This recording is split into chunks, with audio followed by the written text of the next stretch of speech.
সুপ্রিয় দর্শক শ্রোতা, একটি সুন্দর শব্দের উচ্চারণ আপনাদের সঙ্গে সহভাগ করবার জন্য উপস্থিত হলাম। আশা করি যে যেখান থেকে দেখছেন এবং শুনছেন সকলে ভালো আছেন। দর্শক শ্রোতা, আমাদের প্রাণের ভাষা বাংলা ভাষার অনেক শব্দই আমরা কিন্তু ভুল উচ্চারণ করি। শুদ্ধ উচ্চারণটা আমরা জানি না। শুদ্ধ উচ্চারণটা আমাদের জানা প্রয়োজন। আঞ্চলিক উচ্চারণ অবশ্যই থাকবে, আঞ্চলিকতাও ভাষার জন্য গুরুত্বপূর্ণ ভূমিকা পালন করে। আমাদের ভাষার বৈচিত্র্য রয়েছে বিভিন্ন আঞ্চলিকতায়, কিন্তু পৃথিবীর প্রত্যেকটি ভাষারই একটি স্ট্যান্ডার্ড বা মান, একটি ফর্ম থাকে, একটি রূপ থাকে।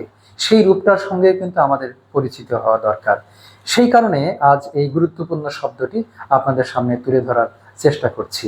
দর্শক শ্রোতা, আমরা যে শব্দটি এখানে লিখেছি, এই শব্দটিকে আপনারা কি উচ্চারণ করেন? আহ্বান, এরকম উচ্চারণ আমরা অনেকেই করে থাকি। অনেকে শুদ্ধ উচ্চারণ করেন, কিন্তু বেশি সংখ্যক মানুষই এই শব্দটির কিন্তু ভুল উচ্চারণ করে থাকি। এই শব্দটির শুদ্ধ উচ্চারণ কি হবে সে বিষয়টি লক্ষ্য করুন। আমরা লিখে দেখাই।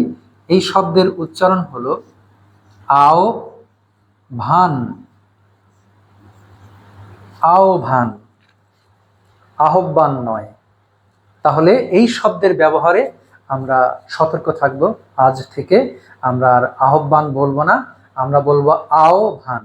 আও প্রথম অংশ, পরের অংশ ভান, আও ভান। আমাদের দৈনন্দিন জীবনের বিভিন্ন কাজে, বিশেষ করে আমাদের প্রচার মাধ্যমে আমরা এই শব্দটি অনেক বেশি ব্যবহার করি। তারপরে সভা সমাবেশে এই শব্দটি আমরা অনেক ব্যবহার করে থাকি।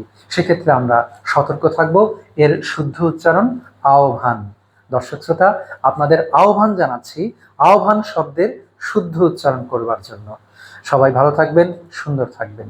আশা করি বোঝাতে পেরেছি। শুভ বিদায়।